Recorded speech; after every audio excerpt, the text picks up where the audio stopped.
What is education, and why is education important? Is it important? After all, what's the real purpose of getting educated about anything? We so frequently take education and the process for learning in general totally for granted. Not only that, but the ways in which we think. How we've gone about structuring our own consciousness itself has largely remained unchanged for a long, long time. So how do we literally change our minds? Can we reconfigure our own ways of thinking? And if so, how? Join Dr. Joseph Atman, the founder of one of the world's most revolutionary educational centers, Middletree, and award-winning broadcaster Tammy Trujillo for Educate Everyone, and explore the mysteries of our own consciousness and the education we implement in order for it to be what it is. And on this episode, we're continuing our conversation with Monique Zubiate. She's a wife, mother, and grandmother, and currently a student at Loma Linda University, where she's studying health information technology and medical coding. She serves as a program assistant for Barfield Elementary through Middletree, where she supports students and staff in creating a positive learning environment. You homeschooled your students? Yes. So Amber is my middle daughter. She had a hard time in school, in a classroom. At home, we would read. I'd help her with homework. I felt like she was doing just fine. And then in kindergarten, her very first parent conference, they were telling me the opposite of what I thought, how well she was doing. And, her reading comprehension, she's fidgety, she can't focus. And I was like, what? I know she's a child, she's one of my more rambunctious ones, but no, at home when we work together, she's doing amazing. I was not understanding it, right? And so I gave it to the end of the year for her kindergarten year, and I was not happy. And I had the privilege of being home with my children because my husband had successfully created his profession and was like, why don't you just homeschool the kids because you're home? And I'm like, oh my gosh, I was so nervous. I was like, yes, okay, let's do it. And Amber will be going into 9th grade next year, and she's had the best homeschool experience. Like, we've had so many great memories. She's exactly where she needs to be education-wise, and she's not as advanced as, let's just say, my 15-year-old who's in honors and AP and all that. And she was homeschooled too, but she just learned differently. But I refuse to believe that she was doing so poorly in class when I work with her and she was where she needed to be. Yeah, much better than, Much better. So what do you attribute that to? Just her comfort level with you as opposed to? Just more one-on-one. And I didn't put a lot of pressure on her. I did not put a lot of pressure. So she wasn't getting her sight words. Kindergarten, they're like, okay, she needs to memorize 100 sight words by the end of the year. She had 60 or something. And I didn't want her to think okay, friend, you got this. We're going to get this eventually. And we did. She did. I taught her how to read and write. Everything I taught her, it was exactly where she needed to be at some point. She caught up. Yep. She was fine. Now, if she would have remained in school, they would have really made her believe that she wasn't good enough. I really truly believe that. I believe that because that's the vibe I was getting. But I really loved her school. I was the PTA president for 2 years. Get out of here, really? No, I was a PTA president. So you went from the PTA president to homeschooling? Yes. I had to go tell the principal, I love you guys, but I'm out of here. Right. So, but again, that speaks to not the individuals, but that the system itself doesn't do everything that it was set up and designed to do. Like the institution, it's not landing with all those that it is attempting to reach. And you can say that of any institution, any system, any general happening out there that's designed to have some sort of effect, whether that's on people or otherwise. It doesn't catch 100% of the fish within the net every time.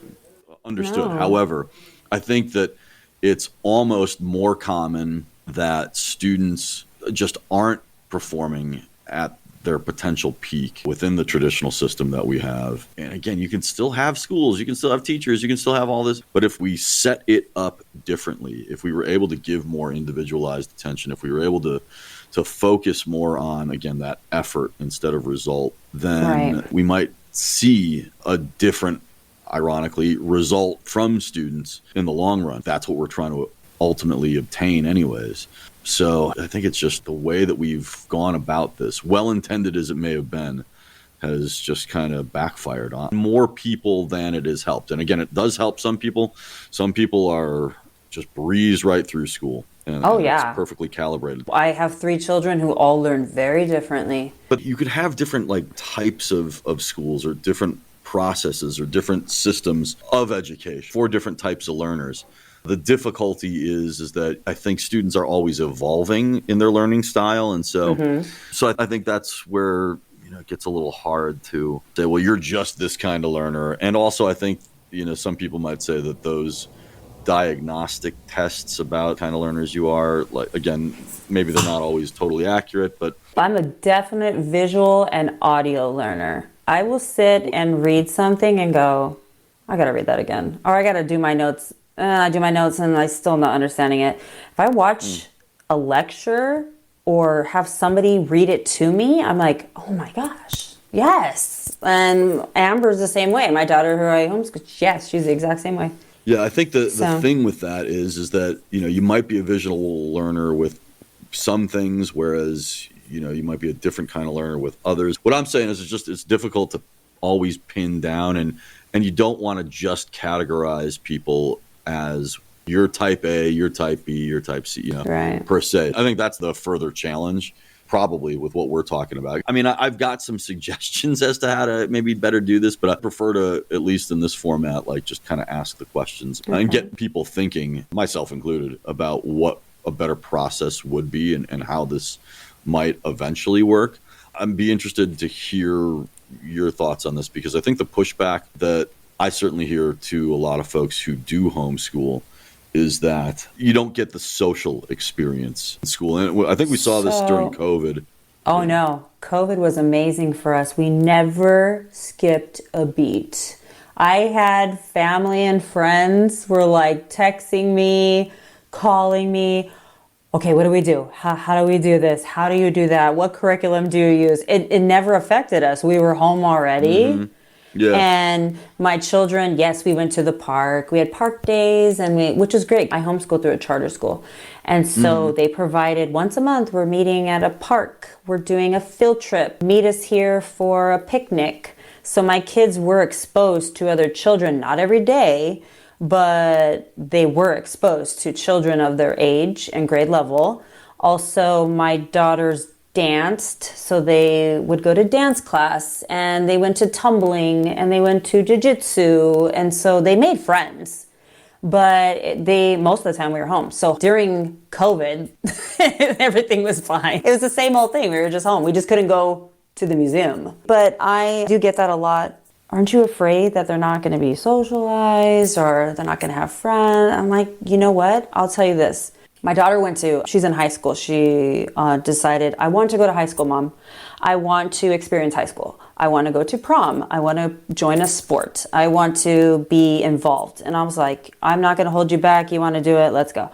So I enrolled her into public high school.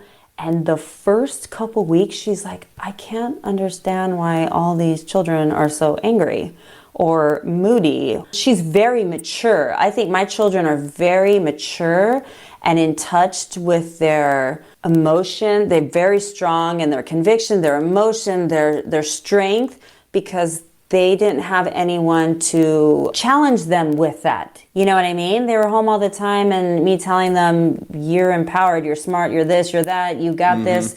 And so they went to school and are thrown into 1,000 teenagers, and they're like, whoa, this is wild. Why are so many people that are having fights and arguments and unhappy and boyfriend issues? And I'm so grateful that I kept them home, because they're very well-rounded, respectful kids. But I also meet those same type of kids in my day-to-day. So I'm like, I think it's also good that you are socialized. I think that's great to navigate the world much younger. So when you get older, you just, I got this, I know what to do, and conflict. Sure. Before I started working with Middle Tree, I always thought all homeschool kids that I meet are all like my kids. Like, I doubt that students at a public school would be the same, but I've actually met very wonderful, beautiful kids. So it is hard to figure it out. You're right. It is very hard to say what is right and what is not. And I was one of those parents that was like, yeah, I homeschool my kids. In the beginning, I was like, yep, they're not going to school. They're not going to school. Yeah, a lot of people take like a lot of pride in that, right? Yeah, I did. They're homeschooling. And that's fine. I mean, there's nothing wrong with that at all. But I think as a parent, you've got to try and make the best call that you can for your students, knowing that you're not perfect either, without trying to impress your own ideals, ideas on what that student should be ultimately. I see so many parents try to mold their children into sort of, small versions of themselves with their same ideas. Oh, I tried. My oldest is smart. I was like, you're going to be a doctor, a lawyer. She wants to be an art teacher. I was like, right, my husband's like, leave her alone. That's what she loves. It's her passion. Right. Leave her alone. Yeah. And I'm like, oh, but you're so brilliant. So yes, I've learned to step back and say, hey, this is your life. I will help you the best I can to navigate it. I will support you. I'm your cheerleader. But yes, you're right. A lot of us, we do try to control the destinies of our children. Yeah. I think, again, the argument against homeschooling is there might be too much of that impression on students, where you're up against, a general school system. That teacher might care for your student, but they don't love them like you do, of course, right? Mm-hmm. So they're going to throw up obstacles. They're going to make things more objective for them. Right. And they're going to make sure that most folks are getting equal treatment, where that's not always the case, obviously, with homeschoolers. And then I think the other pushback and argument, against it is that not only is there this socialization issue and, this exposure issue, but there's this, you kind of touched on it, that the world is kind of a harsh place and you got to get used to that sometimes. Absolutely. Right? Where you're going to encounter things in a school setting that you wouldn't necessarily encounter at home. You're going to encounter that bully. How do you stand up to that person? How do you navigate that situation? Yes. Right? How do you, that first year was very rough for her. Yeah. And I actually blame myself for that first year of saying, did I do her a disservice? Because now she's so inflicted by maybe girls that are not so welcoming and, and so, you're right. The first year I felt very guilty for sheltering her, which I thought I was doing good. And now she's much stronger now, but I did feel that mom guilt about it. And it actually is a really good thing to encounter conflict. It is like, you have to learn how to manage it, how to navigate it. I tell them that all the time. I cannot fight your battles. I will insert myself when it becomes to a point, but this is the world we live in. You're going to experience that at work, on the street, in school. Absolutely. So I think it's much better now, but I wouldn't want her to experience that the first year of college.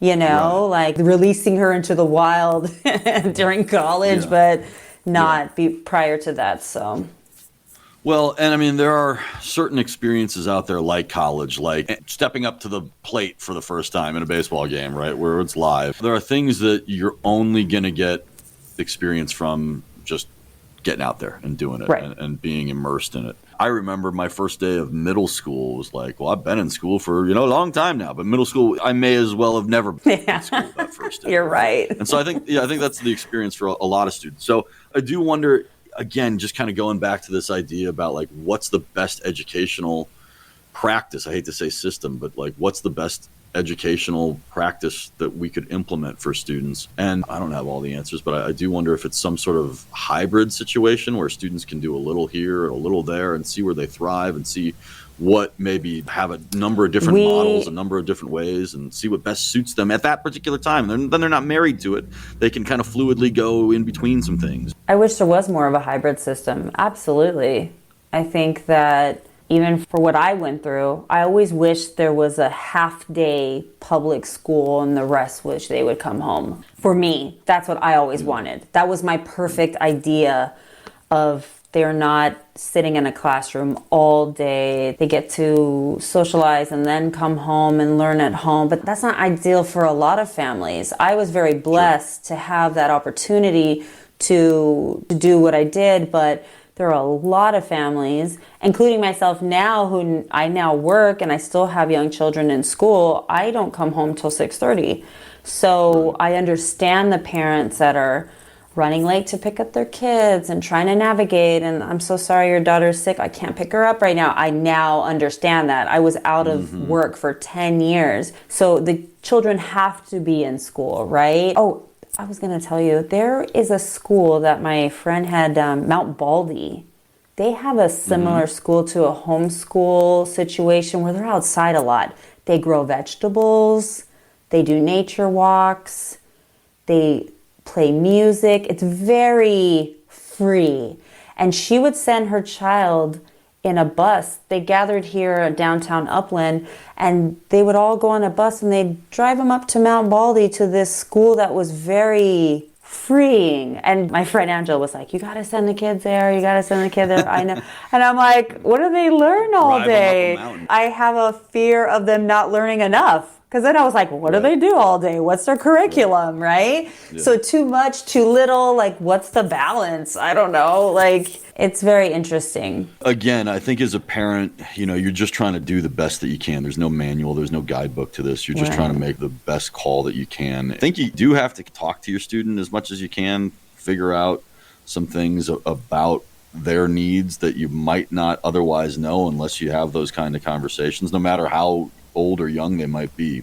But we're not set up as an educational system to give people a ton of choices. It seems to pretty much be private, parochial, public, or homeschool. I mean, that's it. You're right. And yeah, there are different modes of some of those, but I don't think there's enough fluidity. I don't think we give people enough options. I don't think we give students enough options to figure out what best fits for not only their learning styles, but who they are as people. Monique, what advice do you have for people who are thinking about homeschooling? I'll tell you, I thought about it for more than a year.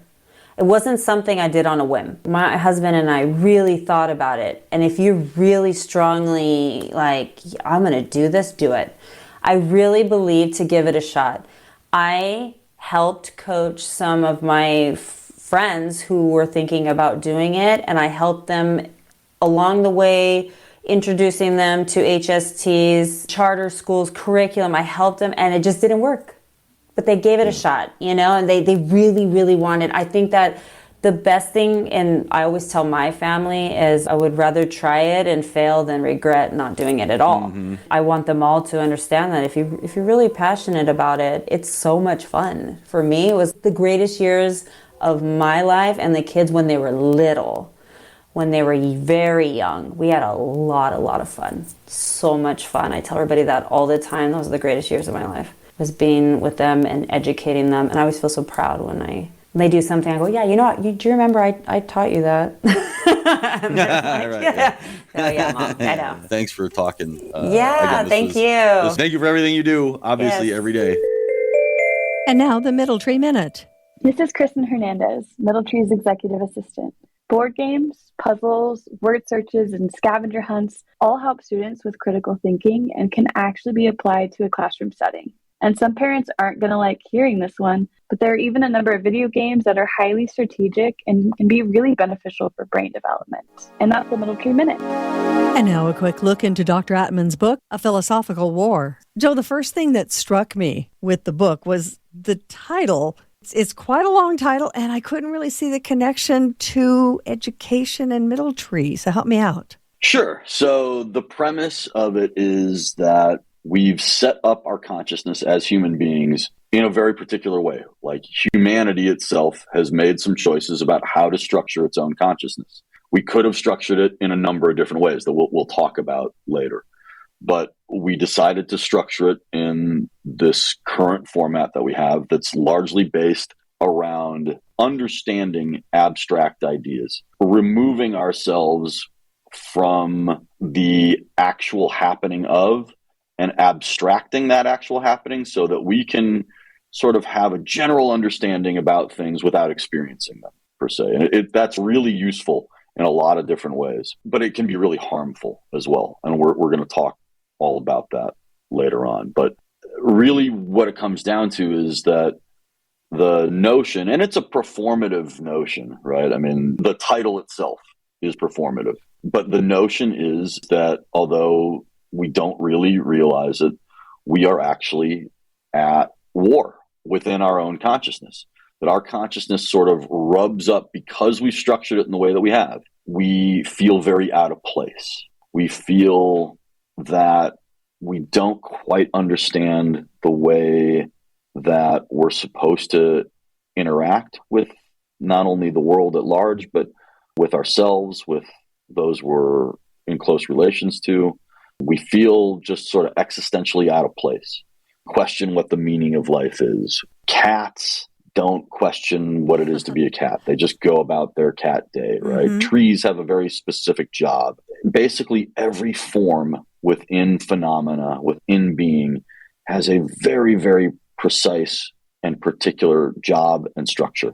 Human being sort of straddles this line between this animalistic nature and this almost like near godlike nature. We're able to conceptualize things that we really don't have experiences with.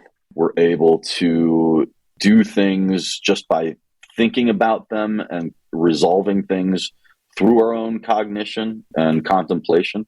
And yet at the same time, we're still totally tied to the biological kind of hamperings that every other animal and biological entity have to adhere to. So there's this sort of war that rages within us from a consciousness sort of standpoint. And it's not a metaphorical one. It's something that really is happening within each and every one of us and in society sort of at large. And it's a war that I would tell you is more intense and dangerous than a real war or like a physical war fought by those more traditional means that we think of. So it's not necessarily something that we've chosen.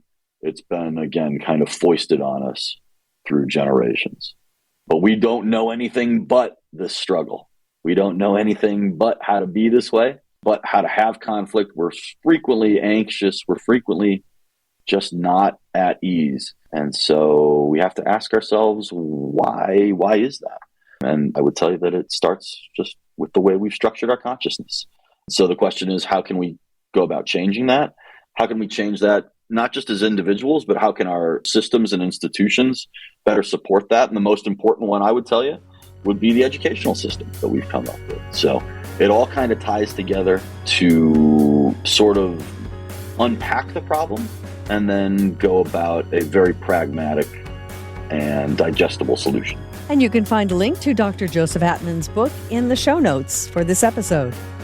Thank you for listening to Educate Everyone with Dr. Joseph Atman and Tammy Trujillo. Join us each week as we explore the inner workings of our own minds and the educational system which builds and supports it. Also, check out our website at middletree.org to see what opportunities Middletree's programs can offer you or your student. And join us on social media. If you have any questions you'd like Dr. Atman to answer, please leave them on a post or send us a message, and you may hear them answered on the next episode of Educate Everyone. Until then, thanks for tuning in.